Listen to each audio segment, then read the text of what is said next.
ব্যাঙ্গালোরের একটা traditional recipe আজকে আমি তোমাদের সাথে শেয়ার করব। কি বলো তো? ঠিক ধরেছ, টমেটো রাইস। এখানকার রেস্টুরেন্টগুলোতে গেলেও কিন্তু এই টমেটো রাইস পাবে। তো চলো রেসিপিটা শেয়ার করি। তো প্রথমে কিছু কাটিং চপিং করব।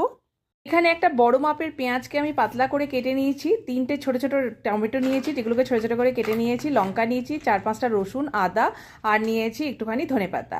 আর এদিকে 2 চামচ মতো ছোলার ডাল আর 2 চামচ মতো উড়দ ডাল। আমি এখানে গোটা বিউলির ডালটাকে নিয়েছি, তাই চাপিয়ে দিয়েছি। খুব অল্প পরিমাণে তেল দিয়েছি, তাতে 1 চামচ মতো এখানে কালো সর্ষে দিয়েছি, আর ওই ডাল দুটো দিয়ে দেবো। 1/2 চামচের বেশি হিং দিয়েছি, একটা শুকনো লঙ্কা দিয়েছি, আর দিয়েছি কারি পাতা।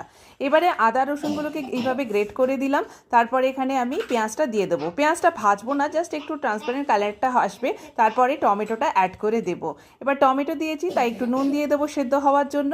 তারপরে 1 চামচ মতো এখানে ধনে দিয়েছি, পরিমাণ মতো হলুদ দিয়েছি, আর 1 চামচ মতো কাশ্মীরি লঙ্কার গুঁড়ো দিয়েছি। এবার ঢাকা দিয়ে দিয়ে টমেটোটাকে সেদ্ধ হতে দিয়ে দেবো।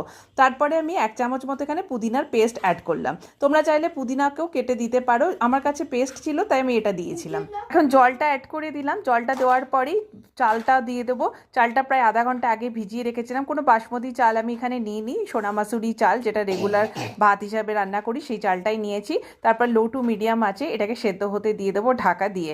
একদম ঝুরঝুরে দেখবে তোমার টমেটো রাইস রেডি হয়ে যায়। এবারে একটা লঙ্কা চিড়ে দিলাম আর একটু ধনেপাতা দিয়ে দিলাম, তারপর নামিয়ে নাও। আমি এখানে সার্ভ করেছিলাম একটু দইয়ের সাথে চিনি দিয়ে। তো এইভাবে একটু মিষ্টি মিষ্টির সাথে এরকম ঝাল ঝাল টমেটো রাইস খেতে আমার দুর্দান্ত লাগে। তো আশা করি রেসিপিটা তোমাদেরও ভালো লাগবে। তাহলে আবার দেখা হবে অন্য একটা ভিডিওতে।